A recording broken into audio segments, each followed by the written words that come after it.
আসসালামু আলাইকুম প্রিয় দর্শক এন্ড শ্রোতা, সবাই আশা করি ভালো আছেন। যে যেখানে আছেন যেমন আছেন, আল্লাহ সর্ব অবস্থায় সবাইকে ভালো রাখুক সেই প্রত্যাশায় আমি আজকে আমার লাইফটা শুরু করলাম।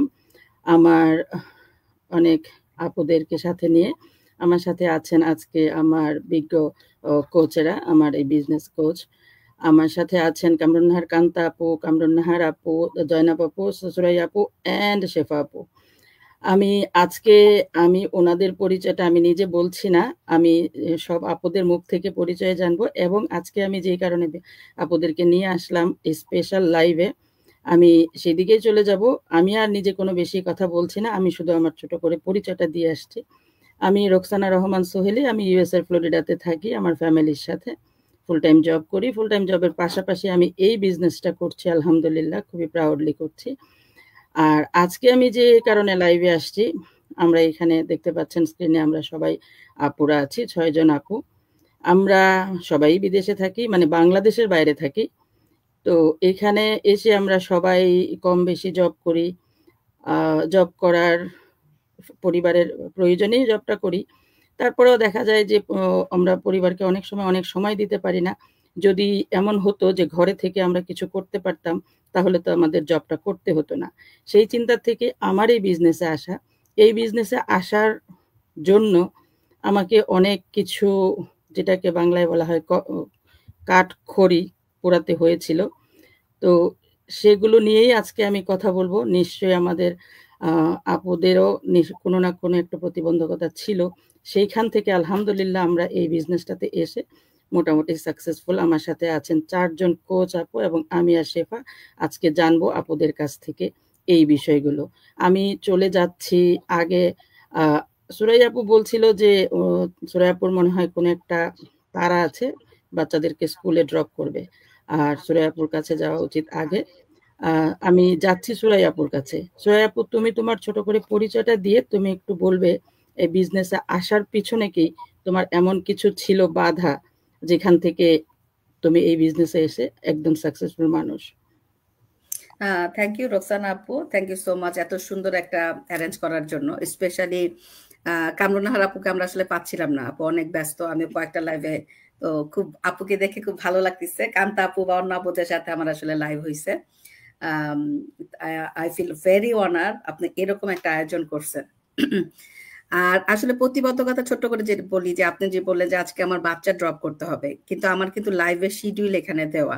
তো আমি আমার হাজবেন্ডকে বলছি যে তুমি ওকে, আমি হাফ রেডি করছি, আমি এখানে করে তারপরে ওর ব্রেকফাস্ট শেষ হওয়ার পর ওকে আমি স্কুলে দিব, কিন্তু আমি কিন্তু এইটা ক্যান্সেল করিনি। তো আমাদের লাইফে আসলে প্রতিবদ্ধকতা কিন্তু প্রতিনিয়তই থাকে। তো আমার পরিচয়টা হচ্ছে, আমি সুরাইয়া ইয়াসমিন, অস্ট্রেলিয়া সিডনিতে আছি, 18 বছরের উপরে। আমি এসেছিলাম আসলে, আমার হাজবেন্ড স্টুডেন্ট ভিসাতে এসেছিল, তার ডিপেন্ডিং ভিসাতে আমি আসি। আর আমার বিজনেসে আসার প্রতিবদ্ধকতা ছিল, সবার মতোই আমারও ছিল। বেসিক্যালি আমি আসলে জব মাইন্ডেরই মানুষ। জব মাইন্ডের বলতে, ছোটবেলা থেকে বাবা আর্মিতে চাকরি করতেন, আমাদেরকে বলতেন যে বড় হয়ে ভালো জব করবা, তো ওভাবেই প্রিপারেশন নিয়ে জব করব। যেহেতু বিজনেসেরই, আব্বা খালি বলতো যে বিজনেস মানে হচ্ছে অনেক রিস্ক, অনেক টেনশন। আমি ওইটাই ভাবতাম, যারা আসলে বিজনেস করে তাদের মনে অনেক টেনশন, রাতে ঘুমাইতে পারে না, এই ধারণা নিয়ে আমি আসলে বড় হই। তো যার কারণে আমার বিজনেস কখন আসলে ভালো লাগতো না। আমার কাছে মনে হতো 9টা 5টা অফিস, এর থেকে শান্তি নাই, এটাই ভাবতাম। তো যার কারণে আমার আসলে বিজনেসের প্রতি কখনোই কোনোদিনও আগ্রহ হয় নাই। অস্ট্রেলিয়াতে আমি অনেক আপুদের দেখছি যে ক্যাটারিং বিজনেস করে, শাড়ি কাপড়ের বিজনেস করে, আমার কোনোদিনও বিন্দু মাত্র আগ্রহ হয় নাই। তো ফাইনালি আমার হাজবেন্ড আসলে অ্যামাজন বিজনেস শুরু করে, ওইটা দেখে আরো আগ্রহ চলে গেছে। কারণ আমি দেখতাম যে 8 ঘন্টা সে আইটিতে জব করে, বাসায় আসার পরে 8 ঘন্টা সে সময় দিত। যারা অ্যামাজনের বিজনেস সম্বন্ধে জানে, এখানে কিন্তু এভরিথিং তাকেই করতে হয়। কোচ থাকে, কোচ মানে আপনি বিজনেস স্টার্ট করার আগে আপনার $5,000 দিয়ে একটা কোচের কোর্স কিনতে হয়, তখন কিন্তু আপনি বিজনেস স্টার্ট করেন। কোচ আপনাকে গাইড করবে যে এভাবে, কিন্তু প্রোডাক্ট চুজ করা, আপনি ইনভেন্ট এভরিথিং তাকে। তো আমার হাজবেন্ড বলতো যে আসো আমার সাথে একটু এটা দেখো, তাহলে তো আমার হেল্প হয়। কিন্তু ওইটা দেখে মনে হতো এটা তো আমার জন্য না, আর আমার কোনো আইডিয়াই নেই। যখন আমি এই বিজনেসটা দেখি, আমি আসলে একটা আর্টিকেল পড়ি, আমার যে মেন্টর আকন্দ ভাই, উনি জাপানে ছিলেন, ওনার ওইটা আসলে ছিল হচ্ছে সম্ভবত আমরা যেটা বলি লাইক ক্যাম্পিং, কোনো অ্যাডভার্টাইজ ছিল না, একটা আর্টিকেল ছিল শুধু, আমি একটা আর্টিকেলই পড়ছিলাম। তো আমার যেটা ক্লিক করছে, ওনারা হাজব্যান্ড ওয়াইফ পিএইচডি, মানে ভাইয়া তখনও পিএইচডি করছেন আর আপু হচ্ছে তখন শেষ করে হুকার ইউনিভার্সিটির অ্যাসোসিয়েট প্রফেসর হিসেবে জয়েন করছে। ওনাদের এই সেন্টেন্সটা আমাকে ক্লিক করছে মানে আমার কাছে মনে হচ্ছে পিএইচডি যারা করে তারা অবশ্যই শিক্ষিত মানুষ, হাই প্রোফাইলের লোক, তো ওনারা যেহেতু করতেছে দ্যাটস মিন সামথিং হ্যাপেন, ভালো কিছু হবে। দেন আমার জায়গাতে থেকে সমস্ত আমি রিসার্চ করি। ইভেন এই যে আজকে আমার সামনে কামরুন নাহার আপু আছে, কান্তা আপু আছে এবং এই যে জয়নাব আপু আছে, এই তিনজনেরই কিন্তু আমি আমাদের বাংলাদেশি যে কমেডি ওনাদের লাইভ দেখি। ওনাদের লাইভ দেখে আমি একদম আসলে মুখস্থ করে ফেলছিলাম। শুধু নট অনলি বাংলাদেশি কমিউনিটি, আমি ফরেনারদের অনেক লাইভ দেখি। মানে আমি মর্নিং ওয়াকে যাইতাম আপনাদের লাইভ স্টার্ট করে। একটা লাইভে মনে আছে আমার, কামরুন আপুদের হচ্ছে কানেকশন খালি বারবার লুজ হচ্ছিল, এটা আর একটা আপু ছিল, ওনার নাম হচ্ছে আপনাদের সাথে আর কি, ওই আপুর ওই লাইভটা আমি বারবার কেন এটা ড্রপ হচ্ছে, পরে আপনারা ওটা ম্যানেজ করতেছিলেন। তো আমি তো আসলে ভিতরে ঢুকে গেছিলাম। যখন আমার হাজবেন্ডের সাথে আমি অ্যাপ্রোচ করি যে আমি বিজনেসটা করব, প্রথমত আমার হাজবেন্ড বলতেছিল যে এই বিজনেসটা অনেকটা বাংলাদেশি একটা বিজনেস ছিল, ডেস্টিনি, এটা সিমিলার কাইন্ড অফ বিজনেস, তোমাকে সব ফ্রেন্ড সার্কেলকে দাওয়াত টাওয়াত করে বাসায় তারপরে বিজনেসে জয়েন করাতে হবে, তুমি কি সেটা করতে পারবে? তা আমি না, আমি তো এরকম বিজনেস হলে তো আমি নিজেই করব না। তো যাই হোক, কিন্তু আমার হাজবেন্ড কোনো মতে আমাকে যেরকম 90 মিনিটস আমি তখন দেখছি, তখন আমাদের সেকেন্ড হিসেবে $149 দেওয়ার পরে যে ভিডিওগুলো মানে প্রিকোচিন ভিডিওগুলো, সেগুলো তখন আমি আসলে দেখি নাই। কিন্তু আমার সাথে আমার এই 18 বছর আমার বিয়ে হয়েছে, সর্বোচ্চ আর্গুমেন্ট ওই দিনই হয়েছিল আমার হাজবেন্ডের সাথে। আর আমি হলো খুবই শান্তিপ্রিয় মানুষ, আমি হচ্ছে খুব মানে ঝামেলাটা থেকে আমি সবসময় এড়াই চলা মানুষ আর কি। তো যখন দেখলাম এরকম, যেটা আমাদের কোনোদিন লাইফে হয় নাই, আমি তখন বললাম যে আরে থাক, যাক বিজনেসই করবো না, কি বিজনেস, আসো আমরা মিলছিল হয়ে যায়। তারপর আমরা মিলটিল হয়ে গেলাম। কিন্তু আমি জানি না, আমার বিকাল থেকে আপু আমার খারাপ লাগা কাজ করতেছে। আমার মনে হইতেছে যে না, আমি তো আসলে এই জায়গাটা থেকে বের হইতে পারতেছি না, আমার ইচ্ছা করতেছে। তখন একটা আমি বুদ্ধিটা করলাম যে আমি চা, মানে সে কফি, তার জন্য কফি বানাইলাম, আমার জন্য চা বানিয়ে, আমাদের ব্যাকইয়ার্ড খুবই সুন্দর, ওখানে আমরা বসছি। আমার কিন্তু উপস্থাপনা ছিল যে আমি তার সাথে ডিসকাশন করব। তখন আমি তাকে বললাম যে দেখো, আমি আসলে রিয়েলি চাচ্ছি, আমার কাছে কেন যেন মনে হচ্ছে যে এই যে প্ল্যাটফর্মটা, এটা আমার কথা চিন্তা করেই বানাইছে, মানে ইটস ফর মি। অবশ্য তোমার এটা কেন মনে হইতেছে? তা আমি আসলে বাংলাদেশে কলেজে পড়াতাম, বিকল্প মডেল কলেজে, এবং আমি এখানে যে জবটা করি সেখানেও আমি টিম লিডার। তো আমাদের বিজনেসটা, যেটা আমি বললাম অ্যামাজন বিজনেস বা ওই যে শাড়ি কাপড়ের বিজনেস, ওই টাইপের বিজনেস এটা না।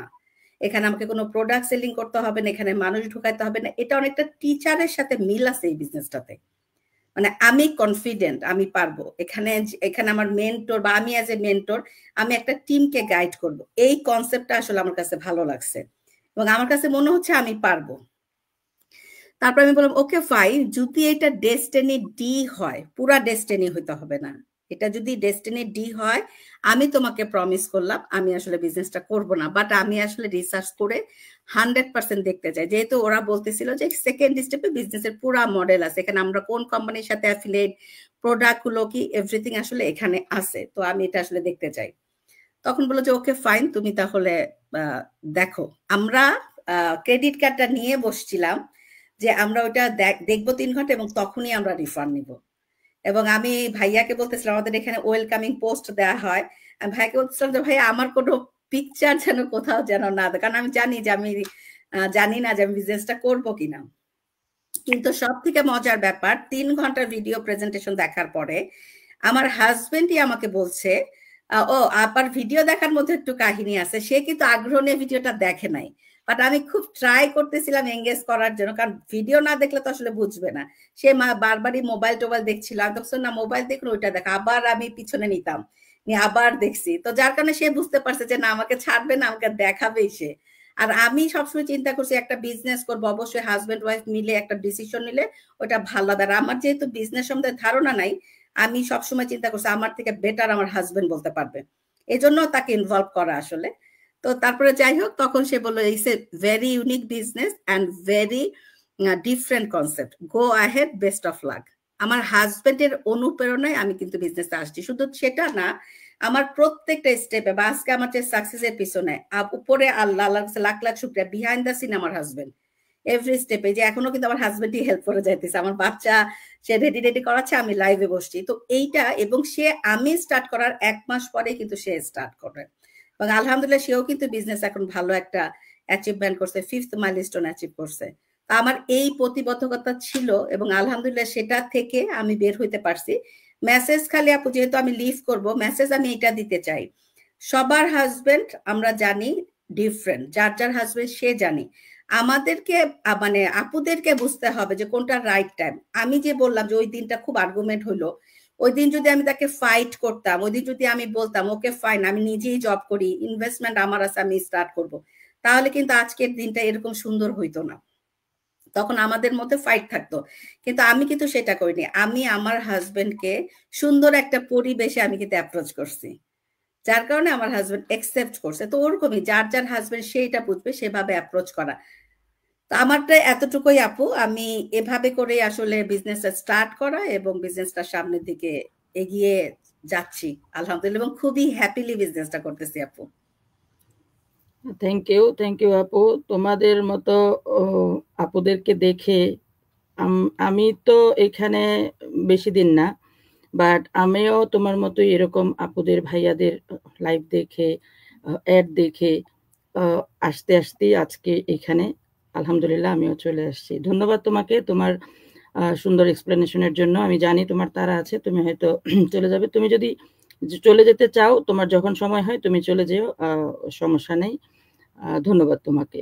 আমি যাব আমাদের আজকে আমরা লাইভে যে 6 জন আছি তার মধ্যে আমি যদি ভুল না করে থাকি, কামরুন নাহার আপু আমাদের সব থেকে সিনিয়র, আমি যদি ভুল না করে থাকি। কানাডা থেকে যে কামরুন নাহার আপু আছেন, এখানে আমাদের সাথে 2 জন কামরুন নাহার আপু আছেন, একজন হচ্ছেন কামরুন নাহার আপু আর একজন হচ্ছেন কামরুন নাহার কান্তা আপু। তো আমি এখন যাচ্ছি কামরুন নাহার আপুর কাছে। কামরুন নাহার আপু, আপনি আপনার পরিচয় দিয়ে আমাদের আজকের যে মেন টপিক সেটা নিয়ে একটু কথা বলবেন। ধন্যবাদ আপু। Thank you so much Ruksana আপু, I am so proud and honoured যে আপনি আপনার পেজে আমাকে ইনভাইট করেছেন, সবার সাথে বসেছি আজকে, খুব ভালো লাগছে। আমি একটু সুরাই আপু যেটা বললো, আসলে অত ব্যস্ত না, কিন্তু আসলে কেন যেন টাইম ম্যানেজ করতে পারি না, মনে হয় যে আমি বেশি ফ্লেক্সিবল হয়ে গেছি, এটা আমার কাছে মনে হয়। কেন জানেন, আমি এখন অনেক রিল্যাক্সড, যেটা আপনি বললেন যে রুকসানা আপু বললেন যে আমি অনেক দিন আগে জয়েন করেছি এখানে, আপনাদের সবার মধ্যে আমি আসলে সবার আগে জয়েন করেছি আলহামদুলিল্লাহ। এবং আমি এখন বিজনেসের এত ভালো একটা ইয়েতে আছি, মানে এনজয়মেন্টের মধ্যে আছি, আমি খুব রিল্যাক্সড হয়ে গিয়েছি, যে কারণে মনে হয় যেন আমার টাইম আমি ম্যানেজ করতে পারি না, এবং আমি আমার নিজের লাইফ রিলেটেড বিভিন্ন কাজে এত বেশি এঙ্গেজড হয়ে গেছি। আমার ইনলজ হাউস থাকে আমার আশেপাশে, যে কারণে আমি মনে হয় যে বিজনেসের জন্য আমি আজকাল সময় কম দিচ্ছি। এইটা হচ্ছে আমার যে মানে, এবং এই যে কথাটা বললাম যে আমি খুব রিল্যাক্সড হয়ে গেছি, বিজনেসের জন্য সময় কম দিচ্ছি, এই সব কিছুই হচ্ছে আমার এই বিজনেসের সাকসেস। তার কারণ হচ্ছে, আমি যদি একটা কাজ করতাম, আমি বলবো, আমি আসলে পেছন থেকে শুরু করেছি কথাটা, আমার পরিচয় এবং অন্যান্য বিষয়গুলো আমি বলবো।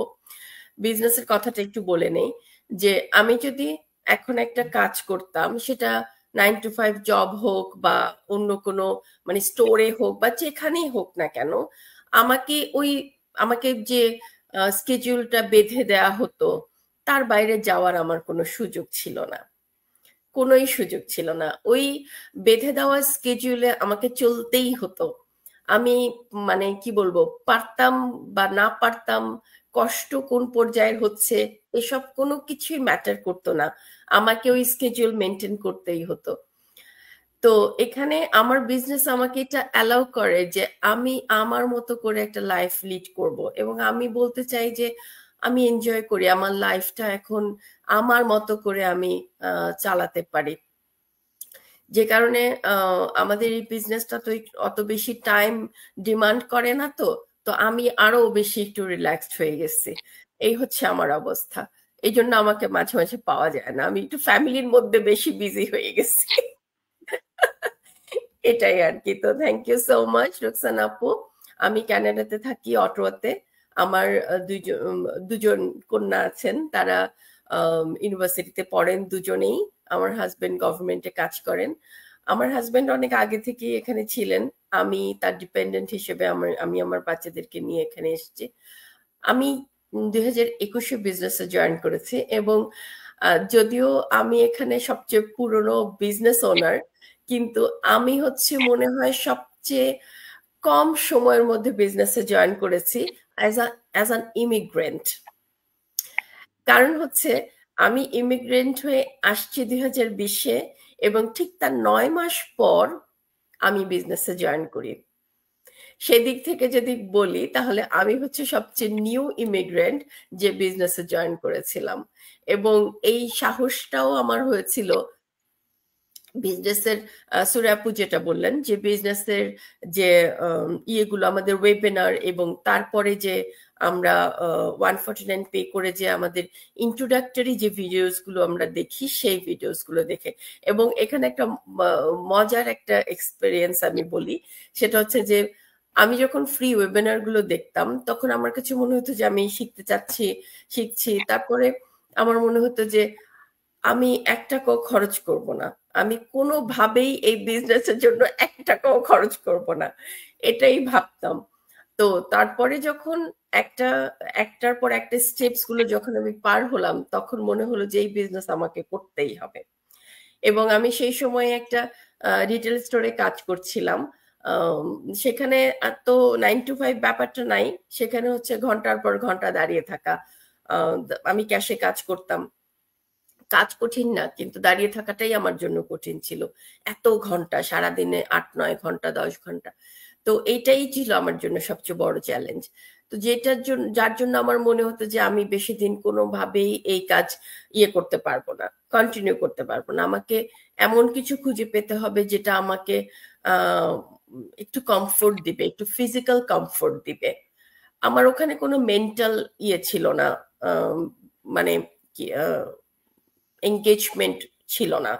আমি খুবই সুন্দরভাবে করতে পারতাম, মানে অ্যাডজাস্ট করতে পারতাম, কিন্তু আমার ফিজিক্যালি আমি অনেক ডাউন হয়ে যাচ্ছিলাম দিন দিন, যেটা আমি আর মনে হচ্ছিল যে আমি বেশি দিন করতে পারবো না, আমি ফিজিক্যালি আরো ডাউন হয়ে যাব। তো তখন খুঁজছিলাম যে আসলে ফিজিক্যাল ইয়েটাকে কম রেখে, এফোর্টটা কম দিয়ে কি করা যায়, এবং ভালো কিছু করতে হবে। তো নতুন করে কোর্স করা, লেখাপড়া করে আবার নতুন কোনো জব করা, খোঁজা, সেটাও আসলে আমার জন্য তখন হচ্ছিল না, আমার জন্য ওইটাও একটু ডিফিকাল্ট ছিল। তো তখন আমি বিজনেসটা পাই। অনেকগুলো, আমি অনেকের অ্যাড দেখেছি যারা বাঙালি ছিলেন না, যারা এখন ভালো বিজনেস করছেন আমাদের আমাদের কমিউনিটিতে।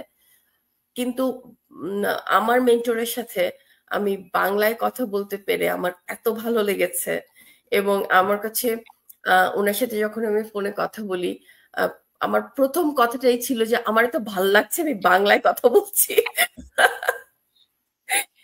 এটাই ছিল প্রথম এক্সপ্রেশন। তো তখন ভাইয়া হেসে দিছে, বলে যে হ্যাঁ আপনি বাংলায় কথা বলতে পারবেন। তো আমি বললাম আমি যে বিজনেস করবো, আমি বাংলায় কথা বলতে পারবো সবার সাথে? বলে যে এটা আপনার উপর ডিপেন্ড করে, আপনি যদি বাঙালিদের সাথে কাজ করেন তাহলে আপনি বাংলায় কথা বলবেন, আমার সাথে তো আপনার ইংরেজি বলতে হবে না। আর আপনি মানে আপনার বিজনেস আপনি কিভাবে করবেন সেটা আপনার উপর ডিপেন্ড করে, আপনার টিমটাকে আপনি কাদেরকে দিয়ে টিম তৈরি করবেন, এই ব্যাপারগুলো তখন কথা হচ্ছিল। তো আমি বললাম যে আমি এতেই হ্যাপি যে আমি আপনার সাথে বাংলায় কথা বলতে পারতেছি, পরেরটা পরে দেখা যাবে, আর কোনো অসুবিধা নাই। তো এখানে এই যে ভাষার কথাটা যেহেতু আসলো, এখানে একটা প্রাসঙ্গিক কথা বলি। আমরা যারা যেই দেশেই থাকি, যেই ভাষাতেই কথা বলি, আমরা কিন্তু আমাদের বিজনেসটা করতে পারি। তবে একটা জিনিস খুবই আমরা স্পষ্টভাবে জানি যে আমরা যারা দেশের বাইরে থাকি, বিভিন্ন দেশে প্রবাসী, আমরা ইংরেজির একটা বেসিক নলেজ আমাদের সবার আছে। আমরা সবকিছুই করছি ইংরেজিতে, সবকিছুই যাচ্ছি, বাজারে যাচ্ছি, দোকানে যাচ্ছি, অফিসে যাচ্ছি, বাচ্চারা লেখাপড়া করছে, নিজেরাও অনেক কিছু লেখাপড়া করছি, সবকিছুই আমরা করছি। সো আমাদের বেসিক ইংলিশ নলেজটা আমাদের আছে, আবার আধুনিক মানুষ হিসেবে বেসিক কম্পিউটার নলেজও আমাদের সবারই মোটামুটি আছে।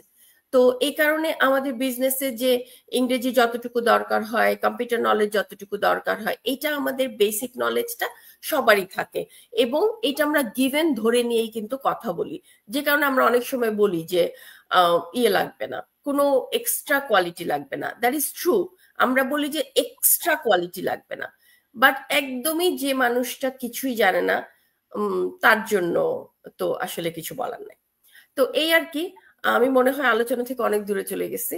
তো যাই হোক, আমি শুরু করলাম আমার বিজনেস। আমার হাজবেন্ড একটু স্কেপটিক্যাল প্রথমে ছিলেন, বিকজ উনি গভর্নমেন্টে কাজ করেন, ওনার মাথায় ছিল রুলস রেগুলেশনস, লেজিটিমেটি, এইসব ছিল ওনার মাথায়। এইগুলো নিয়ে উনি আমাকে অনেক বদর করেছেন। কিন্তু যখন উনি আমার কাছ থেকে সব জানলেন এবং আমার সাথে কিছু ভিডিও দেখলেন, অত মনোযোগ দিয়ে উনি দেখেন নাই। তো যাই হোক, তারপরে যখন উনি আশ্বস্ত হলেন যে হ্যাঁ, এটাতে কোনো ইলিগাল কোনো বিষয় নাই, আর ট্যাক্স বেনিফিট আছে, আমি বাসা থেকে করতে পারবো, যেটা আমি চাচ্ছিলাম আমার ফিজিক্যাল কমফোর্ট সেটাও আমি পাবো, এবং সবচেয়ে বড় কথা, এটা যদি আমার এখন প্ল্যান বি থাকে, আমি তখনকার কথা বলছি 2021-এর কথা, যে এখন আমার প্ল্যান বি থাকলেও হয়তো আমি কাজটা ছেড়ে দিতে পারবো এবং একটা সময় এটাই আমার মেইন স্ট্রিমে চলে আসবে। তো এই সমস্ত কিছু ঠিকঠাক করে ওনাকে বোঝানোর পর উনি আশ্বস্ত হয়েছেন, এবং উনি মানে একদম প্রথম দিন থেকে এখন পর্যন্ত উনি আমাকে হেল্প করছেন, এবং একসময় উনি নিজেও আমার সাথে বিজনেসে জয়েন করেছেন। তো আমি সুরায়াপু চলে গেলেন, আমি সুরায়াপুর সাথে এই কথাটা আবার আমিও এভাবে বলতে চাই যে ফ্যামিলির মধ্যে আপনার স্পাউসের সাথে যাই আন্ডারস্ট্যান্ডিং থাকুক, যদি বিজনেসের ব্যাপারে আপনার জিনিসটাকে অ্যাডজাস্ট করতে হয় তাহলে সেভাবেই করতে হবে। এক একজনের এক এক ধরনের রিকোয়ারমেন্ট থাকে, যে জানতে চায়, এটা তো একটা বিজনেস, এখানে ইনভেস্টমেন্ট আছে, এখানে নিজের একটা ইনভলভমেন্ট আছে, অনেক কিছু আছে। সো এখানে জাম্পিং করার আগে মানুষ যাচাই বাছাই করবে, এটা আমরা বলি, এটা আমরা চাই যে আপনি আসার আগে জেনে বুঝে রিসার্চ করে নলেজ নিয়ে তারপরে আসেন। তো এই যে জানা বোঝা এবং নলেজটা গেইন করা, এই পথে যখন কিছু জানার থাকে, কিছু কোয়েশ্চেন থাকে, সেগুলোকে অনার করতে হবে এবং সেই আনসার গুলোকে দিতে হবে। তো এটা স্পাউসদের যখন এরকম থাকে যে তুমি কি করছো এটা আমাকে ঠিক মতো জানতে হবে, এটার অধিকার সবার আছে। তো সেই জায়গাটায় আমরা খুবই স্মার্টলি এই জায়গাটাতে এই অ্যান্সার গুলি দিব, এবং আমরা জানতে চেষ্টা করব যে আমরা আসলে কি করছি। কারণ স্পাউস হিসেবে কেউই চাইবে না তার স্পাউস একটা ভুল কিছুতে গিয়ে একটা ঝামেলা তৈরি করুক নিজের জীবনে। তো এই কারণে আমি মনে করি যে স্পাউসদের যদি কনসার্ন থাকে যে তুমি কি করছো এটা আমাকে জানতে হবে, এটা খুবই খুবই ভালো একটা বিষয়, যে দুজন মিলে তখন জেনে বুঝে আমি সামনের দিকে যাব, একটা কিছু শুরু করব, একটা ভালো কিছু শুরু করব। আমরা বলছি আমাদের বিজনেসে আপনার লাইফ চেঞ্জিং অপরচুনিটি আছে, আমরা আমাদের লাইফকে চেঞ্জ করতে পেরেছি। আমি আমার কথা বলি, আমি আমার লাইফ চেঞ্জ করতে পেরেছি। যে আমি যখন রিটেল স্টোরে কাজ করতাম, আমি শুধু জাস্ট মানে মনে হতো যে আমি দৌড়াচ্ছি, আমি কাজে যাচ্ছি আসছি, প্রচন্ড টায়ার্ড, ঘরে কিছু একটা করছি, ঘুমায় যাচ্ছি, কারোর সাথে কথাও বলছি না।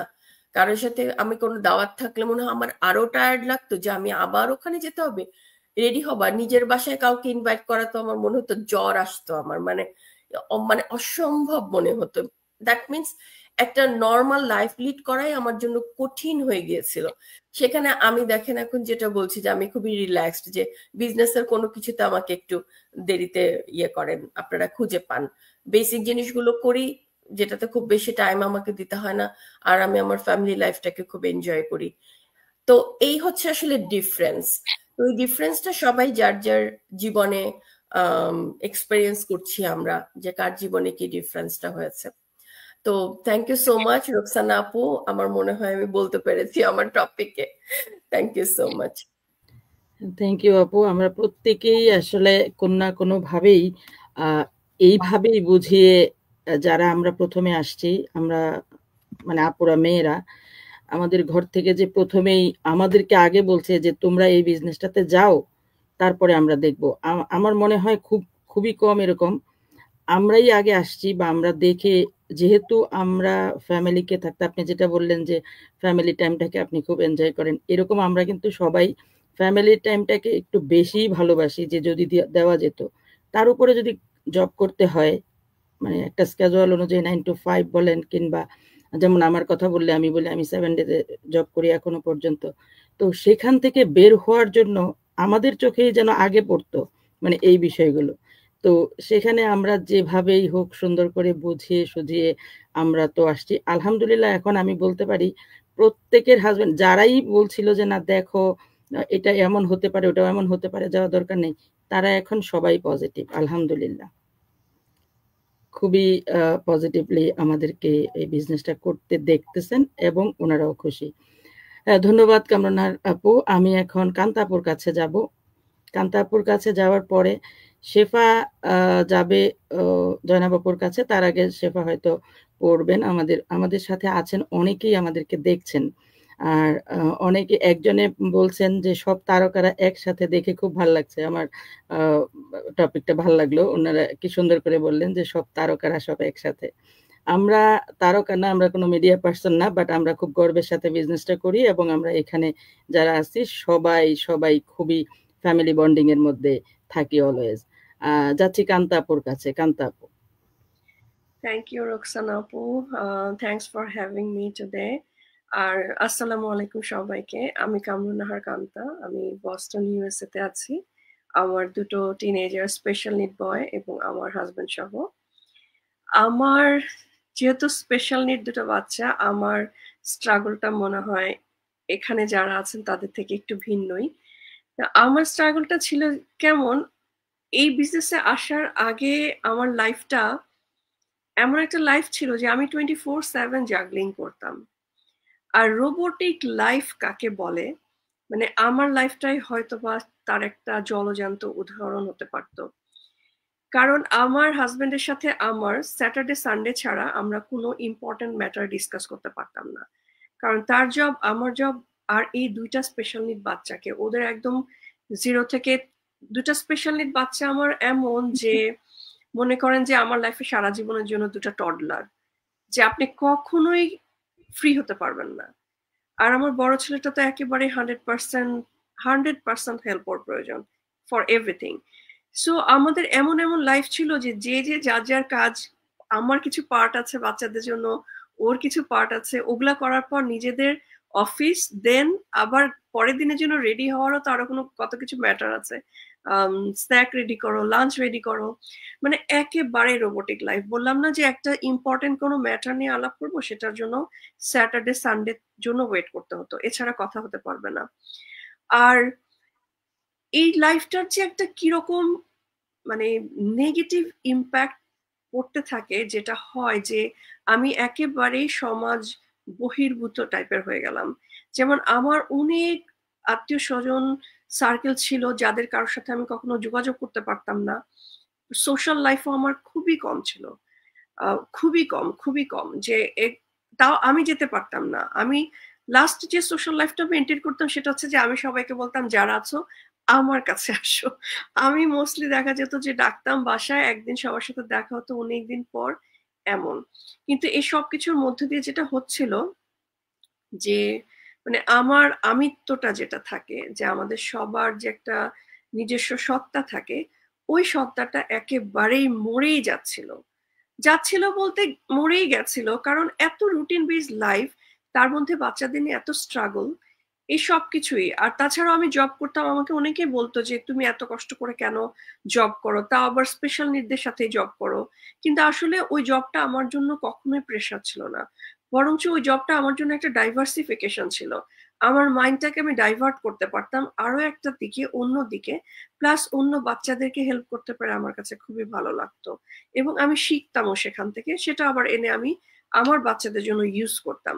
সো এটা ছিল আমার জন্য খুব অন্যরকম একটা, এটাকে যদি কেউ বাই বাউন্ড বললেও বলতে পারে, কারণ আমি এই লাইনেই এসেছিলাম আমার বাচ্চাদেরকে হেল্প করার জন্য। সো আমার একেবারে ওই রকম একটা গদ বাঁধা লাইফে আমি ফিক্সড হয়ে গেছিলাম।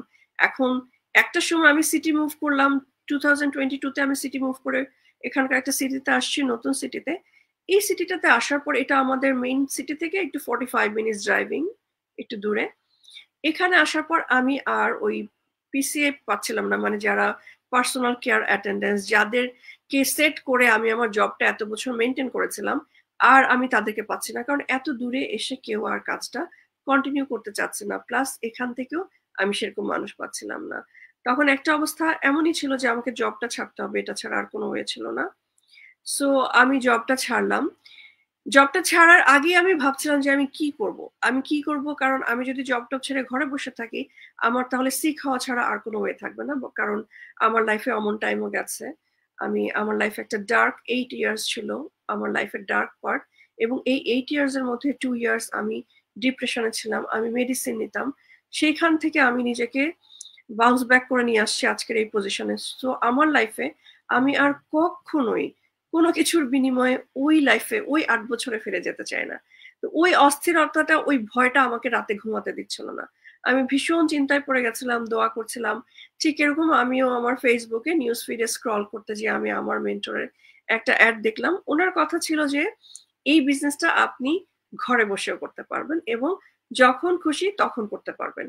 এই একটা সেন্টেন্স আমাকে কিন্তু ট্রিগার করেছিল এবং আমার মনে হয়েছিল যে আরে এইটা তো আমি কিন্তু স্ক্রল করে চলেই যাচ্ছিলাম প্রায়। ওই কথাটা শোনার পর আমি আবার উপরে উঠলাম, উঠে আবার শুনলাম। আমি বলছি এইটাই তো আমার জন্য, আমি তো এটাই চাচ্ছি, এমন একটা কিছু যেটা আমি এখন ঘর থেকে করতে পারবো। কিন্তু আমার কোনো বিজনেস এক্সপিরিয়েন্স ছিল না, যদিও আমি মাস্টার্স করেছিলাম ম্যানেজমেন্টে, বাট আমার এরকম ইন পার্সন বিজনেস কোনো এক্সপিরিয়েন্স ছিল না। কিন্তু এই মুহূর্তে আমার সামনে এটা ছাড়া আর কোনো ওয়ে নাই। এখন আমরা মানে নতুন সিটিতে মুভ করেছিলাম বাড়ি কিনে, আমিও একেবারেই খালি, আমার হাজবেন্ডও খালি। ওই সময় জবটা ছেড়ে দেওয়া এবং একটা বিজনেস স্টার্ট করা, এইটাই কিন্তু একটা খুবই স্ট্রাগলের ব্যাপার। এবং যাই হোক, আমি তখন আমি সাহস করে আমার হাজবেন্ডের সাথে আসলে আলোচনাই করলাম না বিজনেসটা নিয়ে, কারণ আমি জানি যে ও এখন খালি, কারণ মাত্র আমরা বাসাটা রিনোভেট করেছি, আমাদের যা যা ছিল সবই শেষ। এই মুহূর্তে একটা বিজনেস মানে তো একটা ইনভেস্টমেন্ট। সো আমি যে বিজনেসটা নিয়ে কথা বলছি বা যেটাই আলাপ করছি, যে মেন্টরের সাথে কথা বলছি, আমার হাজবেন্ড আমার আশেপাশে সবই শুনতেছেন, কিন্তু উনিও কোনো রেসপন্স আমাকে করছেন না। তো আমিও বুঝলাম যে এই রেসপন্স না করার মানেটাই কিন্তু হচ্ছে যে উনি আমাকে এখন কিছু বলতে পারছে না, কারণ আমি যদি এখন ওনার কাছে টাকা চাই, উনি আমাকে দিতে পারবে না। সো আমি যেটা করলাম যে পরে আমি ভাবলাম ঠিক আছে, ওনাকে আমি টেনশনই না দিই, কারণ কিন্তু আমি জানি যে আমার লাইফটা কোন দিকে যাচ্ছে। এখানে কিন্তু আমি যদি আমাকে ঠিক না রাখি, আমি কিন্তু আমার বাচ্চাদেরকে ঠিক রাখতে পারবো না। শুধু যে স্পেশাল নিড বাচ্চা তা না, প্রত্যেকটা মার মেন্টাল হেলথ কিন্তু অনেক ভালো হওয়া উচিত। কারণ আপনার সংসারে যদি মার মেন্টাল হেলথ ভালো না থাকে, মার ফিজিক্যাল হেলথ ভালো না থাকে, তাহলে কিন্তু সে কখনোই একটা হেলদি মেন্টালিটির জেনারেশন দিতে পারে না। এটা আমরা সবাই জানি। আমরা সবাই জানি যে নেপোলিয়ন বোনাপার্টের যে give me an educated mother, I will give you an educated nation. So এই কথাগুলা অনেক আগের কথা, সত্যি কথা, যেটা এখন মানুষ মানে ভুলতে বসেছে। ফ্যামিলিতে যদি মার মেন্টাল হেলথ ভালো না হয়, সেই মা তার বাচ্চাদেরকে কাউকে কিছুই দিতে পারবে না। সো ওই জায়গাটা আমার খুব ভয় ছিল, কারণ আমার একটা কঠিন দায়িত্ব আমার বাচ্চাদের প্রতি, আমার ফ্যামিলির প্রতি। আর যেহেতু আমার বাচ্চারা স্পেশাল নিড, সেখানে আমার আরেকটু ডিপ চিন্তা ভাবনা ছিল। সো তখন আমি ভাবলাম যে কি করব, আমি কোচিং কল করলাম, করে এভরিথিং জানলাম। জানার পর আমি জাস্ট 2 উইকস টাইম নিলাম। 2 উইকস টাইম নিয়ে আমি একদম লোনের উপরেই আসলে আমার বিজনেসটা আমি স্টার্ট করি। সো আমি আর আমার হাজবেন্ডকেও বদার করলাম না। তো আমার মনে একটা ভয় ছিল যে আমি একা লোন নিয়ে এই অবস্থায় বিজনেসটা স্টার্ট করছি, কারণ আমার ক্রেডিট স্কোর অনেক ভালো ছিল। বাট তারপর আমি বলেছিলাম যে আমি নিজেকে 6 মান্থস টাইম দিব, দেখি আমি কতদূর কি করতে পারি, ভালো করে বুঝে তারপর আমি স্টার্ট করব। সো ওইটা ছিল যে আমার হাজবেন্ড আমাকে কখনো বদারও করেননি, উনি আমাকে মানাও করেননি, আবার এটা নিয়ে ওনার সাথে আমার কোনো আলাপও হয়নি। উনিও ওনার মতো করে চুপ ছিলেন, কারণ ফ্যাক্ট আমরা দুজনই জানি। সো ওইখানে এসে আমি সম্পূর্ণ একাই আমার রেসপন্সিবিলিটিটা নিয়ে আমি আমার নিজের জন্য, সংসারের জন্য, আমার কিন্তু স্ট্রাগলটা ছিল ওই জায়গায়। আর বেসিক্যালি আদার যে স্ট্রাগল, ওটা তো আর বলে বোঝা যাবে না, আমাদের সবারই লাইফে সবার ডিফারেন্ট টাইপের স্ট্রাগল থাকে, কেউই আসলে স্ট্রাগল মুক্ত না। সো এখানে আমি যে জিনিসটা মেসেজ একটা সবার জন্য রাখবো, সেটা আপুদের অবশ্যই মাদের জন্য, মেয়েদের জন্য আমি বেশি প্রেফার করি, কারণ ইমিগ্রান্ট লাইফ মেয়েদের জন্য, ছেলেদের জন্য কঠিন, মেয়েদের জন্য আর একটু বেশি কঠিন। বাংলাদেশে আমরা অনেক হেল্পিং হ্যান্ড পাই, কিন্তু এখানে আমরা কাউকে পাই না। আপনাকে কমোড পরিষ্কারটাও করতে হবে। সো এই যে মাদের একটা এখানে স্ট্রাগল, আবার বাইরে জব করার একটা টেনশন, এটা কিন্তু কখনোই ইজি লাইফ না। তো আপনারা যদি নিজেদের লাইফ ইজি করতে চান, তখন আপনাকে নিজেকেই কিন্তু এসে একটা পর্যায়ে আপনার নিজেকেই স্টেপ নিতে হবে, ডিসিশন নিতে হবে, কারণ আপনার লাইফ আপনি জানেন, আর কেউ জানে না। আর আপনার লাইফটা আপনি লিড করবেন, আর কেউ করবে না। সো এখানে আপনি নিজেকে প্রাধান্য দেওয়া, এই সেন্সে আমি আমাকে প্রাধান্য দিয়েছি, কারণ আমার উপর আমার ফ্যামিলি দাঁড়ানো, আমার ফ্যামিলির 85% আমার উপর, যেটা প্রত্যেকটা মার উপর থাকে। সো সেখানে মাদের সাহস করে নিজ দায়িত্বে নিজের পজিশন বুঝে নিজের জীবন সহজ করার জন্য নিজের একটা ডিসিশন নেওয়া অবশ্যই উচিত, একটা ট্রাই অবশ্যই করা উচিত। সো এটুকুই আমি বলবো। থ্যাংক ইউ আপু, থ্যাংক ইউ সবাইকে। থ্যাংক ইউ আপু। আপনার আমরা কম বেশি মানে জানতাম কিছুটা হলেও, আজকে আমি জানি না অন্য কার কেমন হচ্ছে, আমার চোখে পানি চলে আসছে। আমরা কিন্তু খুব অল্পতেই সহজেই বলে ফেলি সময় নাই, পারবো না, ঘর থেকে দিচ্ছে না, মানে আমরা অল্পতেই বলে ফেলি এরকমটা। তো আমরা যদি একটুখানি সাহস করি, একটুখানি নিজেকে বিশ্বাস করি, নিজেকে একটু প্রমাণ করার চেষ্টা করি, আমরা কিন্তু চাইলেই পারি, আমরা চাইলেই পারি। ধন্যবাদ আপু। আজকে আমাদের সাথে অনেকেই আমাদের লাইভটা দেখছেন, আর আমাদের দর্শক সারি থেকে যারা আমাদেরকে এরকমটা বলতেন বা বলেন, আমার ধারণা আজকের লাইভটা তাদের সবার জন্য খুবই উপকারের একটা লাইভ আজকে চলছে আমাদের। আমার মনে হচ্ছে যে আজকের লাইভটা আমার লাইভে, যে আমি যে কটা লাইভ করলাম আজকে মনে হয় সেরা লাইভে আমি আছি। ধন্যবাদ আপুরা। আমি শেফার কাছে যাচ্ছি। শেফা জয়নাব আপুকে কিছু বলতে চায়। শেফা তোমার কাছে যাচ্ছি আমি। থ্যাংক ইউ রোকসানা আপু। আমি আসলে আপনাকে প্রথমে থ্যাঙ্কসটা দিতে চাই, কারণ হচ্ছে যে আমি এরকম একটা লাইভ অ্যারেঞ্জ করতে পারি না। আর সত্যি কথা, কামরুন নাহার আপু, কান্তা আপু আর জাইনাব আপু, সুরাই আপু, মানে ওনাদের সাথে আমি একই স্ক্রিনে থাকবো, এটাই আমার অনেক বড় পাওয়া। আসলে খুব বেশি কিছু বলার নাই এখানে। আর তো আর সত্যি কথা কি, জাইনাব আপু আমার খুব প্রিয়, খুবই বেশি প্রিয়, যে কারণে রোকসানা আপু আমাকে যখন সুযোগ দিল যে তুমি কাকে জিজ্ঞেস করতে চাও, আমি তো বললাম অবশ্যই আমি জাইনাব আপুকেই বলবো। তো অন্য আপুরা, I hope you don't get offended. Actually Zainab আপুর সাথে তোমার কথা হয়, মানে যে কারণে হয়তো তুমি মনে করছো, এটা আমরা কিছুই মনে করিনি। আমি আই বিলিভ অন্যান্য আপুরা, কামরুন নাহার আপু বা কান্তা আপু কিছু মনে করেনি। জানাব আপু আমাদের সবারই খুবই সবার খুবই প্রিয় একজন মানুষ। একটু একটা এক্সপেরিয়েন্স বলি, সেটা হচ্ছে যে কনভেনশনে গিয়ে আমি জানাব আপুকে একটুখানি দেখলাম, দেখে আমি আর ওনাকে খুঁজে পাই না। আমি পুরা কনভেনশন রুমটা হাঁটলাম, আমি আর জানাব আপুকে পেলামই না সেদিন। না পেয়ে তারপরে আমি আবার যাদের সাথে আমার দেখা হয়েছে তাদের সবাইকে জিজ্ঞেস করলাম, জানাব আপু কোথায় কোথায়, আমি ওনাকে দেখছি, আমি শিওর ওটা জানাব আপু, কিন্তু উনি কোথায়? তারপরে সেদিন আর আমি পেলামই না। পরের দিন জানাব আপুর সঙ্গে আমার দেখা হয়েছে, এবং আমার কাছে মনে হয়েছে যে মানে literally I found my sister. আমার এত ভাল লাগছে ওনাকে দেখে, মানে ওনার সাথে প্রথম দেখা কখনোই কারোর সাথে মনে হয় না। এই কনভেনশনের মানে মেমোরিটা এত সুন্দর, প্রত্যেকের সাথে মনে হয়েছে যে অনেকদিন পর কারোর সাথে যদি আপনজনের সঙ্গে দেখা হলে যে ফিলিংস হয় সেটা, অথচ সবার সঙ্গে দেখা হয়েছে কিন্তু প্রথমবার, তারপরেও ফিলিংসটা এরকম ছিল। আর আমি সেটা কোনোভাবেই চাই নাই। জয়নাব বাবুর সাথে যখন প্রথম দেখা হলো, সবার সাথে যখনই যার সাথে দেখা হয়েছে, খুব যে মানে ক্যামেরা রেডি ছিল না, আমার এখন মনে হয় যে ক্যামেরাটা কেন রেডি ছিল না তখন, সত্যি তাই না? যে মানে আমরা হুম, এতটাই আবেগে আপ্লুত ছিলাম যে ক্যামেরাটা কোথায়। আমার তো কামরুন আপুকে যখন আমি দেখলাম, কামরুন আপুকে দেখার পরে আমার আমার কিন্তু পায়ে স্যান্ডেল ছিল না, আমি স্যান্ডেল রেখেই দৌড়, মানে আমি স্যান্ডেল পরতে গেলে যদি আপুকে হারিয়ে ফেলি, না যদি ধরতে না পারি, সেজন্য আমি স্যান্ডেল রেখেই দৌড়। তো আর সেইটা আমি আবার খুব একটা মিস করি নাই জয়নাব আপুর বেলায়। যখন জয়নাব আপুকে দেখলাম তখন আমি সুরা আপুকে বলতেছিলাম, ক্যামেরা কোথায়, ক্যামেরা কোথায়? তাড়াতাড়ি করে ক্যামেরাটা রেডি করলাম, তাও আমরা না, জাকিউল ভাইকে দিয়ে। যাই হোক, ওটা ভিন্ন রকমের একটা ভালো লাগা ছিল আমাদের এই কনভেনশনের 3 দিন। এই কনভেনশন নিয়ে কথা বলবো আমরা অন্য কোনো একটা লাইভে। শেফা, তোমার যা বলার ছিল জয়নাব আপুকে। হ্যাঁ, থ্যাংক ইউ রোকসানা আপু। জাইনাব আপু, আমরা এখানে বিদেশে যারা আসি, তারপরে এখানে তো আমাদেরকে অনেক কিছু স্ট্রাগল করতে হয় এবং প্রথম ডিপেন্ড করতে হয় আমাদের আসলে হাজবেন্ডের উপরেই। তো প্রথমে এসেই তো আমরা একটা জব পেয়ে যাই না বা কিছু করি না, তারপরে আমাদেরকে ডিপেন্ড করতে হয় অনেক সময় যে আমার হাজবেন্ড আমাকে অ্যালাউ করবে কিনা। তো সুরাইয়া আপু আসলে এখানে অনেকটা বলে গিয়েছেন একই ব্যাপারে।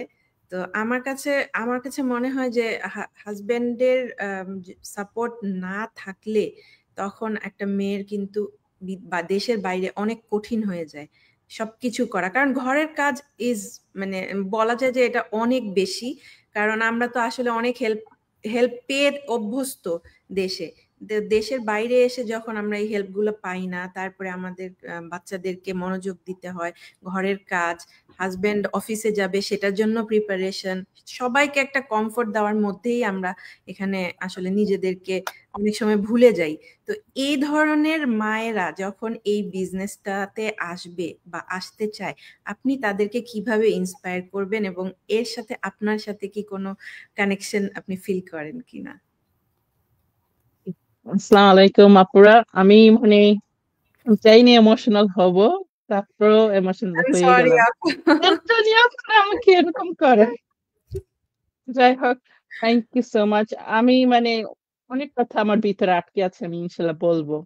জি আপু, অবশ্যই আমরা মিল পাই। তারপর তার আগে যেহেতু সবাই পরিচয় দিচ্ছে, আমার নাম তো জাইনাব খান, আমি আছি loss অ্যাঞ্জেলেসে।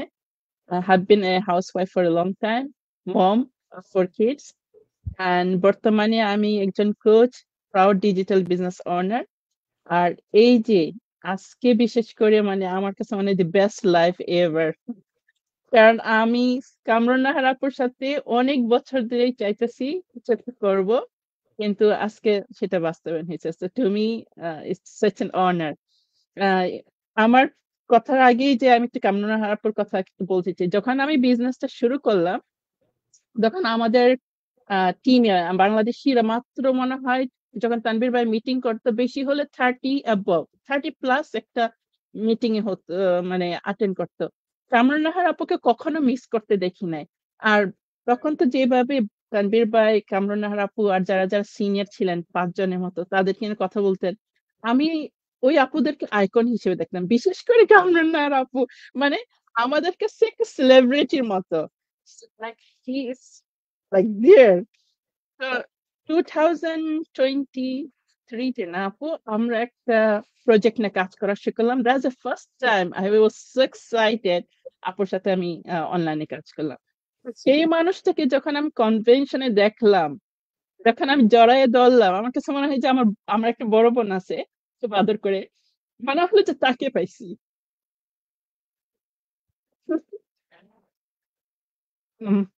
So it was very special। এই আলহামদুলিল্লাহ, মানে আরেকটা যেটা বলতে চাই, সেলিব্রিটি নিয়ে আমি খুব পাগলামি করি না, এবং আমি যদি আজকে কোনো সেলিব্রিটিও যদি আমার সামনে দিয়ে যায়, আমি এরকম করবো as if I don't know the person। কিন্তু বাস্তবে আমার কাছে মনে হয় যে আমাদের বিজনেস ওনার যারা এই যে ভালো করছেন, কামরুন নাহার আপু, মেরি আপু, নাজমা আপু, তো আমার আপু নিয়া, তানভীর ভাই, তারপর ইভেন তানভীর ভাইয়ের ওয়াইফ রিফাত আপু, আমার কাছে মনে হয় যে তারা আমাদের সেলিব্রিটি, লুক আপ। কারণ why is that? Because কারণ কি, তারা যেখানে আজকে আসছে, it is a testimony যে আমি সেখানে যেতে পারবো। সেলিব্রিটিদেরকে মানুষে দেখে লাভ করে, কিন্তু একটা জিনিস জানে যে কখনো আমি হইতে পারে সেখানে যেতে পারবো না। ফিউ পিপল তারা ইমাজিন করে যে আমি ওই ওই সেলিব্রিটির কাছে যেতে পারবো, সেই পজিশনে যেতে পারবো। আমাদের যারা আপুরা আছে, the reason আমরা মোর ফিল করি যে দে আর আওয়ার রোল মডেল অথবা সামথিং, কারণ proof they did it, I can do it. এই জিনিসটা আমার জন্য খুব স্পেশাল, এই জন্য আমি আপুদেরকে মানে মেনশন করলাম। আজকে যারা যারা কথা বলছেন, সুরাই আপু, so I am going to put it in spectrum. সুরাই আপু হলো যদি 0 to 10 বলি হাজবেন্ডদেরকে স্পৌসাল পারসুয়েশনের মধ্যে, সো সুরাই আপু হলো একদম 10 অথবা 7 8 এর দিই। তারপরে আছে কামরুন নাহার আপু, তারপরে রুকসানা আপু, তারপর কান্তা আপু, তারপরে আমি অপোজিট এন্ডে হলো আমি পড়ছি সেই স্পেকট্রাম। আমরা হলো একসাথে যখন বাংলাদেশ থেকে আসলাম ফার্স্ট টাইম এখানে, আম, ছিলাম আমরা একটা জয়েন্ট ফ্যামিলিতে, মানে 3 যা একসাথে ছিলাম। তো ওই এক্সপিরিয়েন্সটা, আমি যেহেতু বিদেশে বড় হয়েছি, নাইজেরিয়াতে বড় হয়েছি, আমি কখনো নাইজেরিয়ান কিডদেরকে দেখছি এক্সটেন্ডেড ফ্যামিলি, তারা কি থাকে একটা হাজবেন্ডের 4টা বউ থাকে, দ্যাট ইজ সামথিং ইউজুয়াল, যে একটা বাসার ভিতর 4টা বউর ঘর থাকে and they live together. I've seen, but আত্মীয় স্বজনরা যে চাচা চাচি অথবা এরকম, এটা কখনো দেখি নাই আমরা। হাজবেন্ড হ্যাজ মাল্টিপল ওয়াইফস, এটা কমন। সো একসাথে জয়েন্ট ফ্যামিলি এখানে এসে থাকলাম, it was a new experience, I love it, but সেটার সাথে অনেক স্ট্রাগল আসে। আর তখন যখন আসলাম ফার্স্ট ইয়ারে আলহামদুলিল্লাহ আমি প্রেগনেন্ট হয়ে গেলাম। আমার পুরো ফুল টার্ম গেল, আমার বেবিটা হলো না, মারা গেল। তখন আমার আব্বা একটা কথা আমাকে বললো যে জয়নাব, তুমি অবসর থেকো না, বি বিজি। এক্সকিউজ করেন আমাকে।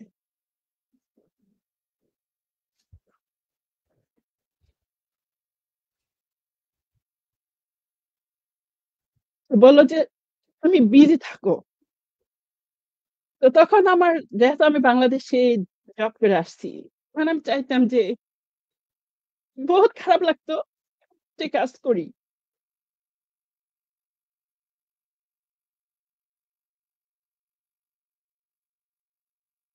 তো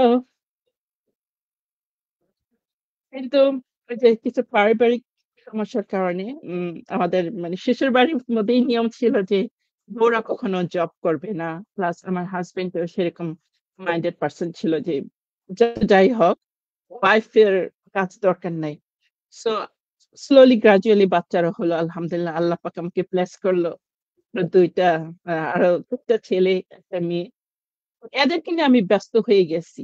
I was that kind of mother, যে আমি 4 বাচ্চাকে একসাথে এক প্লেটে নিয়ে আমি ওদেরকে প্রায় আমার ছোট 2জন, I think they were almost 8 years, সব একসাথে দেশের স্টাইলে আমি খাওয়াইতাম। এবং আমার বাচ্চারা এরকম যে আমাকে ছাড়া ঘুমায় পাইবে না, আমার কাজটা না পাইলে দেখা যায় যে 4 বাচ্চাকে নিয়ে আমি একসাথে ওদেরকে শুইছি। That is the kind of mom I was. Within all this roller coaster of things, আমার ভিতরে still এই একটা ইয়া ছিল যে ফাইন্যান্সিয়ালি একটা মেয়ের সলভেন্সি দরকার। মানে কতটুকু একটা মেয়ে তার হাজবেন্ডের দিকে তাকিয়ে থাকতে পারে, কারণ সে সোল আর্নার। তাদের কিন্তু এখানেও রেসপন্সিবিলিটি আছে, দেশেও রেসপন্সিবিলিটি আছে, বহুত রেসপন্সিবিলিটি আছে। মেয়ের কিন্তু হাত খরচ দরকার। আর আমার বাচ্চাগুলো আমার সাথে খুব ক্লোজ ছিল, সো দেখা যায় যে এভরি লিটল থিং আমার কাছে যাবে, মম এটা দরকার, মম আমার এটা দরকার, সব আমার কাছে আসবে, তাদের সব আবদার আমার। এখন এই জিনিসটা ব্যালেন্স করতে, when you know your husband is a sole earner, আপনি, আমার বাচ্চাগুলা প্রাইভেট স্কুলে যায়, so it became very very difficult, কারণ আমার সবকিছু ব্যালেন্স করতে হতো। বিলস, কোথায় কোন বিল যাবে, কোথায় কোন ক্রেডিটের বিল যাবে, কিভাবে এই যে ব্যালেন্সিংটা, সো কিভাবে কি করব, এটা সারাক্ষণ আমার ইয়া করতো। দেন দে হ্যাভ দেয়ার নিড। এরকম অনেক বছর গেল, and within this time আমি সমানে খুঁজতেছি অনলাইনে কি করা যায়, অনলাইনে কি করা যায়, যাতে বাইরে যেতে পারবো না, একটা সোর্স অফ ইনকাম তো দরকার। তো অনেক ট্রাই করাতে পারি নাই। এরপরে ফাইনালি ওকে 2000 কোভিড এর সময় বাচ্চারা সব ঘরের মধ্যে স্কুল শুরু করলো। তো তখন আমি মানে এরকম দিন গেছে আমি বসার সময় পাইতেছি না। মানে কোন ঘরে গিয়ে বসবো আমি একটু মানে বিশ্রাম নিব সেটা পাচ্ছি না। Have to be watching everything. Suddenly বাচ্চাদের হাতে ডিভাইস চলে আসে। I think we all went through that. The ছোট ছোট বাচ্চারা suddenly বাচ্চাদের হাতে ডিভাইস চলে আসে। They are excited. This is a new place. So আমার দেখা যাইতে সবাইকে ওয়াচ রাখতে রাখতে না আমি ক্লান্ত হয়ে যেতেছি।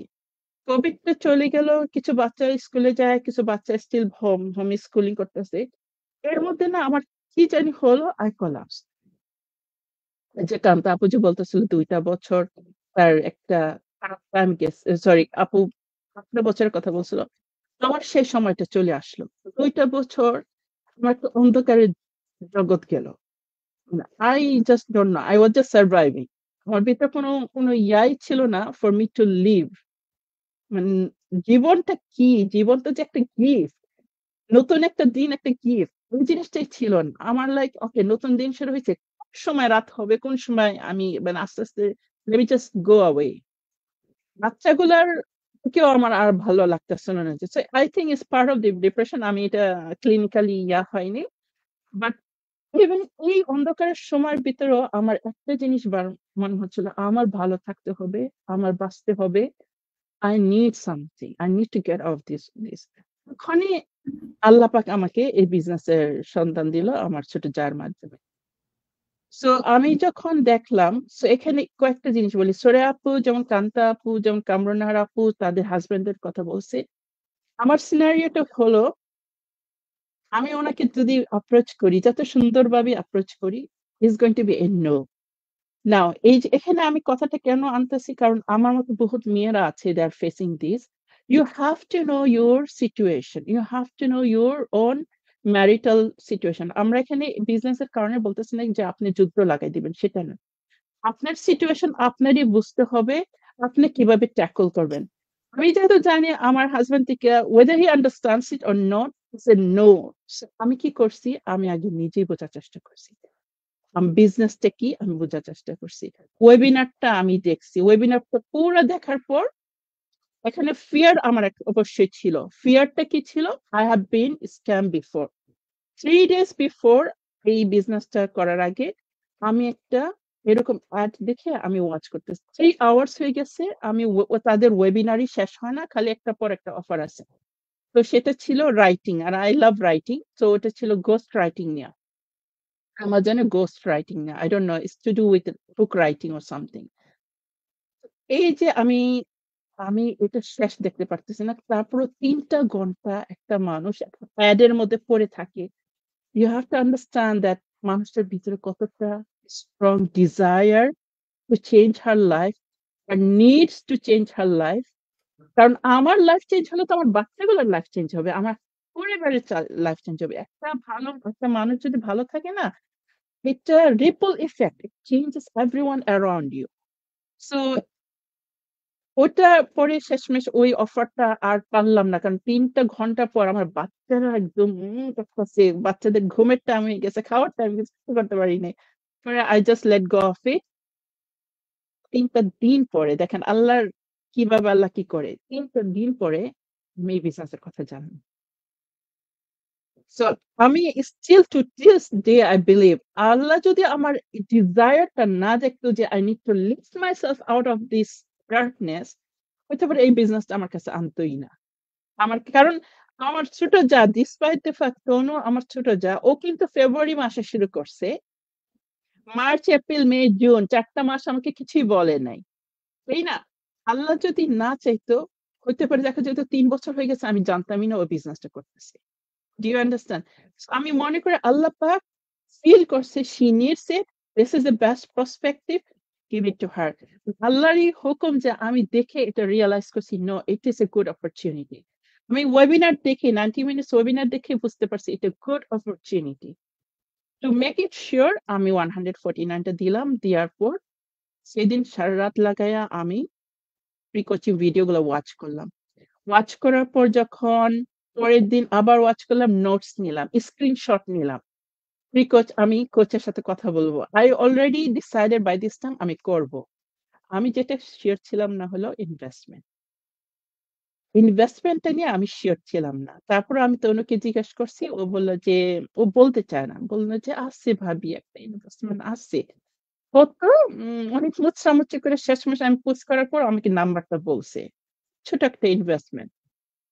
পরে যখন আমি কোচের সাথে কথা বললাম, কোচের সাথে কথা বলার পর কোচে আমাকে তখন বুঝলাম যে বেসিক স্ট্র্যাটেজিটা কি।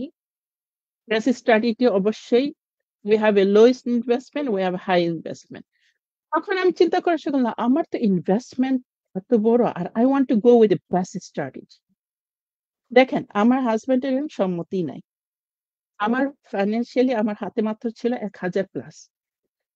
এখন কিভাবে আমি ইনভেস্টমেন্ট করব? তখন the reason আজকে আমি এই জিনিসটা মেনশন করবো is to make other people understand যে আপনার যদি সেরকম নিডস থাকে আপনি ওয়ে আউট করবেন।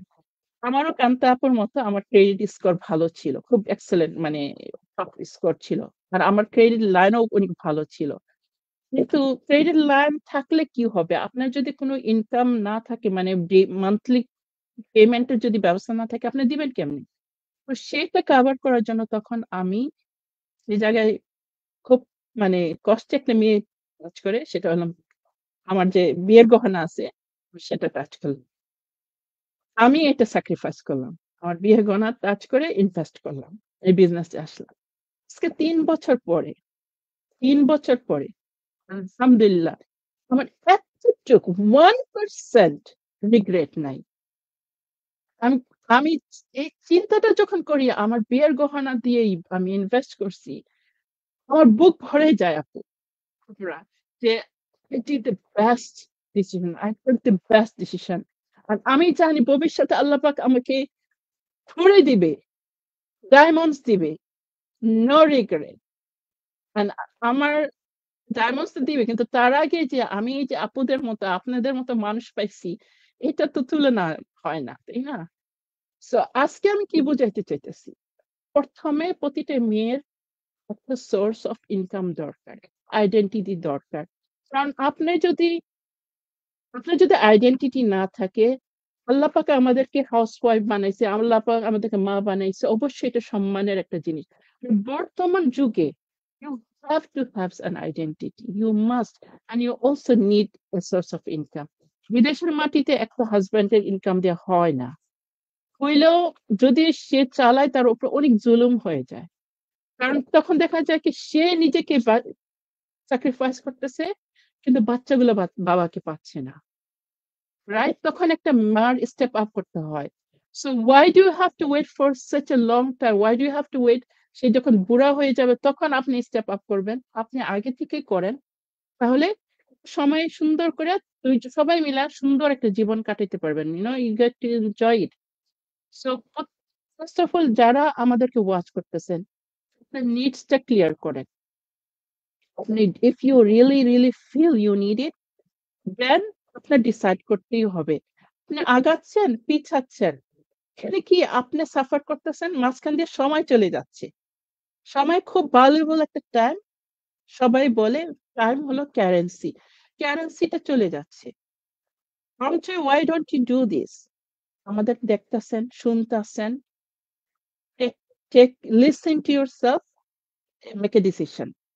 নিজেকে বলেন না আমি করবোই না, দেখবোই না, অথবা বলেন হ্যাঁ আমি করব, আমি ফুল 2 পা দিয়ে 149 দিলাম, let's go and see what's going to happen. So অবশ্যই এটা ডিসিশন, চয়েস খুব ইম্পর্টেন্ট জিনিস। এটা কান্তা আপু, কামনার আপুও বলছে, আমরা সবাই এখানে একটা ডিসিশন নিছি, ওই একটা ডিসিশনই আমাদেরকে কিন্তু রোলার কোস্টার ইফেক্ট শুরু হয়ে গেছে গা। এই তো, থ্যাংক ইউ সো মাচ আপু, অনেক কথা বলে ফেললাম। থ্যাংক ইউ আপু, আপনি যে শেয়ার করলেন আপনার মনের কথাগুলা, সেটার জন্য তো অবশ্যই আমি কৃতজ্ঞ। আর মানে এর কথাটা আসলে আমার জিজ্ঞেস করার কারণটা হচ্ছে যে অনেকে আমাদের আসলে মানে ডিপেন্ড করতে করতে একটা হ্যাবিট হয়ে যায়, নিজে যে একটা মানুষ, আলাদা মানুষ, অনেক মেয়েরা ভুলে যাই আমরা।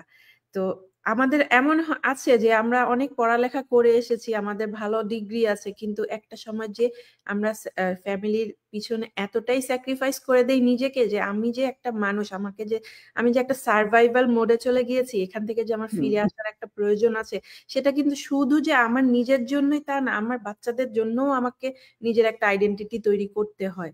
কারণ আমি যতটুকু দেখি, আমার বাচ্চাটা আমাকে দেখে বলে যে মা আমি তোমার মতো হতে চাই। যখন আমার বাচ্চা আমাকে বলে যে আমি তোমার মতো হতে চাই, তখন আমি তো নিজেকে ছেড়ে দিতে পারি না। তখন আমাকে নিজেকে পুল আপ করতেই হয় যে না, আমাকে আগাতে হবে। কারণ ছোট্ট একটা মানুষ, সে আমাদেরকে যদি রোল মডেল মনে করে, সরি আপু, No, no, it's okay. আপনি এতটা ইমোশনাল করে দিলেন আসলে আমাদের সবাইকেই, কি বলবো। তো আমাদের সাথে যেন রিলেট করতে পারে কোনো নতুন মানুষ আসার আগে, যদি আমাদের এই ভিডিওগুলো দেখে, তো আমি আশা করব যে একটু হলেও ইন্সপায়ার্ড হবে। আর শুধু যে নতুন কেউ যারা আসেননি বা এরকম ভাবছেন বিজনেস করবেন, তারাও না, আমাদের মধ্যে, আমরা বিজনেস ওনারদের মধ্যেও অনেক মহিলারা এরকম আছি যে হয়তো বিজনেসটাতে চলে এসেছি, কিন্তু এটাকে আর কন্টিনিউ করতে পারছি না, যে ফ্যামিলি সেই সাপোর্টটা পাচ্ছি না। তো তাদের জন্য আমি আসলে একটা ইন্সপিরেশন রাখতে চাচ্ছিলাম। জাইনাব আপু, থ্যাংক ইউ সো মাচ। আপনাকে আমি মানে আমি কি বলবো, আপনাকে আমার মানে কষ্টই হচ্ছিল আপনাকে এই কথাটা, প্রশ্নটা জিজ্ঞেস করতে, কিন্তু এটা আসলে একটা না না, বড় স্বার্থেই আমি জিজ্ঞেস করেছি। থ্যাংক তো ইউ সো মাচ। একটা কথা আমি একটু বলতে চাই এখানে।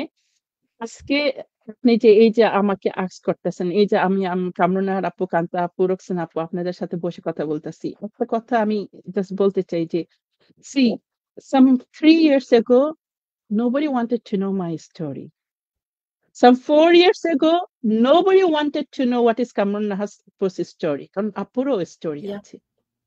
এখন কামরুন্নাহার আপু যদি এখন তো করে একটা কথা বলে, আমরা মনে হয় যে 2 হাত নিয়ে নিতে চাই। What changed? We decided to become the better version of ourselves. We decided to take a step. এই জিনিসটা কিন্তু বহুত বড় একটা জিনিস।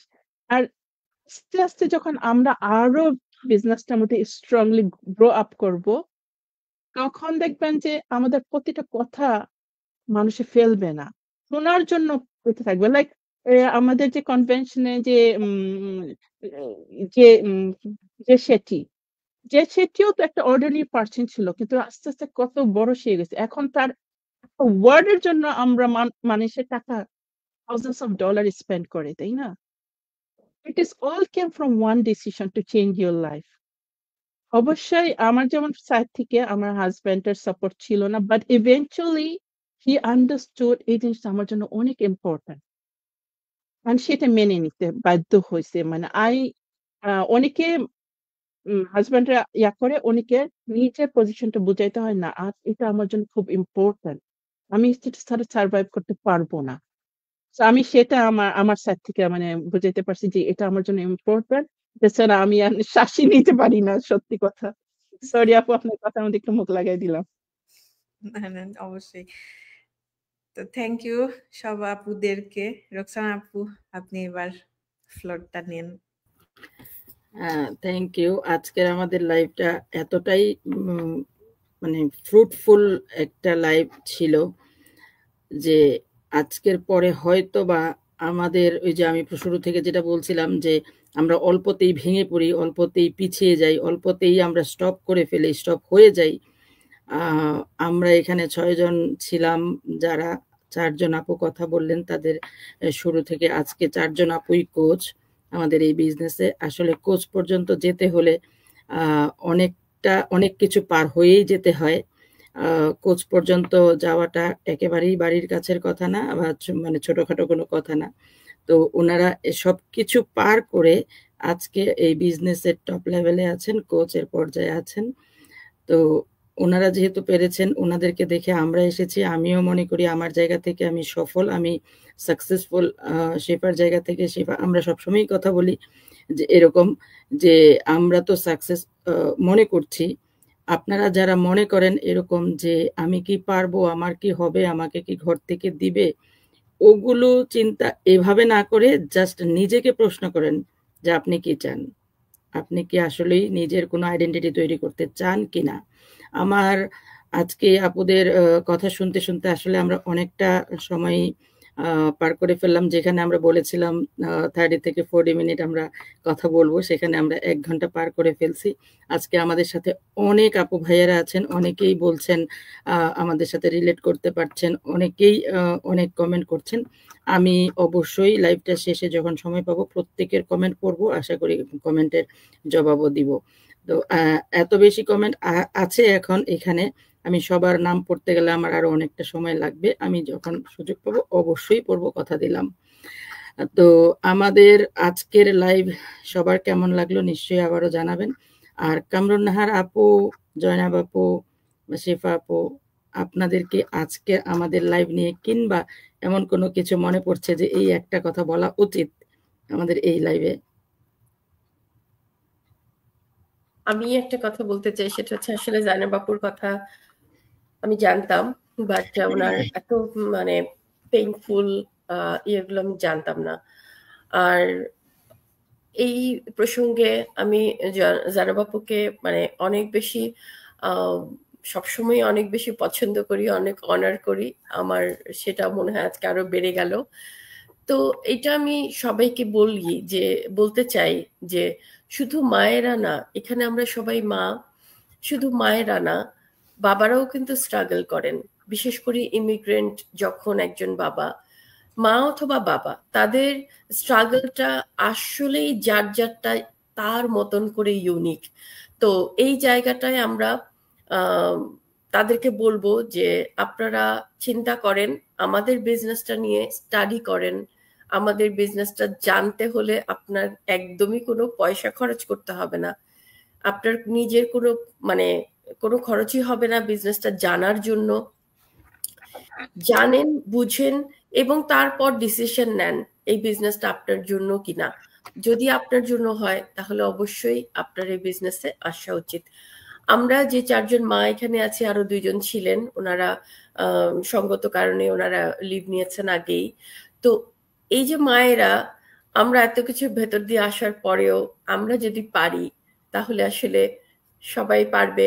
প্রয়োজন শুধু ইচ্ছে এবং নিজেকে একটা নতুন জায়গায়, নতুন একটা ট্রান্সফরমেশন দেওয়ার যে একটা ইগারনেস, একটা নিজের ভেতরের যে একটা ইচ্ছা, সেইটাকেই জাগাতে হবে। তো এই পর্যন্তই। Thank you so much Ruksana আপু, থ্যাংক ইউ জয়নাব আপু, শেফা আপু, থ্যাংক ইউ সো মাচ। ধন্যবাদ দিলে আসলে ছোট করে বলা হয়ে যাবে, ছোট করা হয়ে যাবে। আমি ধন্যবাদটা দিতেই চাচ্ছি না। আপনারা যে আমাকে এতটা সময় দিবেন, সময় দিয়েছেন। আজকে আজকে হলো মঙ্গলবার, উইকডেতে আসলে আমরা যে টাইমটা নিলাম এই অন্য দেশের সাথে মিলাতে গেলে স্কুল টাইম, কলেজ টাইম, যে কারণে সুরাইয়া আপু থাকতে পারলো না। তারপরেও কিন্তু সুরাইয়া আপু আমাদেরকে সময় দিয়েছেন, তার কথা বলেছেন, তার জন্য আমি সত্যি কৃতজ্ঞ। আমি আমার অডিয়েন্সদেরকে বলবো, সময় সুযোগ পেলে আমাদের এই লাইফটা অবশ্যই একটুখানি সময় নিয়ে দেখবেন। আমার মনে হয় সবাই কিছুটা হলেও রিলেট করতে পারবেন নিজের সাথে। বিশেষ করে আপুরা তো অবশ্যই, যেটা আমি কমেন্ট দেখে বুঝতে পারছি। আর পরবর্তী টাইমে ইনশাল্লাহ এমন আরেকটা কোনো লাইভে আসবো, আরো কিছু কথা বলার। আসলে ছোট একটা লাইভে অনেক কিছুই বলা হয়ে ওঠে না সময়ের কারণে। ঘন্টা তো বাজতেই থাকে যে যেতে হবে এরকম একটা ব্যাপার। তো একটা লাইভে সবকিছু আসলে বলা হয়ে ওঠে না। আমরা চাই আমাদের কথা বলতে। আমরা, শেফা যেটা বললো, যে আমরা আসলে ভুলেই যাই যে আমাদের মধ্যে একটা আমিত্ব আছে। মেয়েদের ঠিকানা কোথায় সেটা আমরা বোধহয় কখনো কখনো খুঁজতেও ভুলে যাই।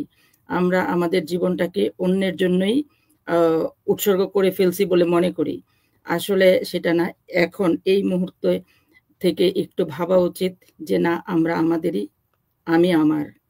তো আমাকে আমার নিজেরই টেক কেয়ার করতে হবে, আমাকে আমার নিজের আইডেন্টিটি তৈরি করতে হবে। আমি আজকে বলছিলাম আমার হাজবেন্ডকে যে বয়স যেখানে আছে সেখান থেকে 10 বছর পরে গেলে কিন্তু আজকের মতো জব, আজকের মতো পরিশ্রম আমরা আর করতে পারবো না, করব না।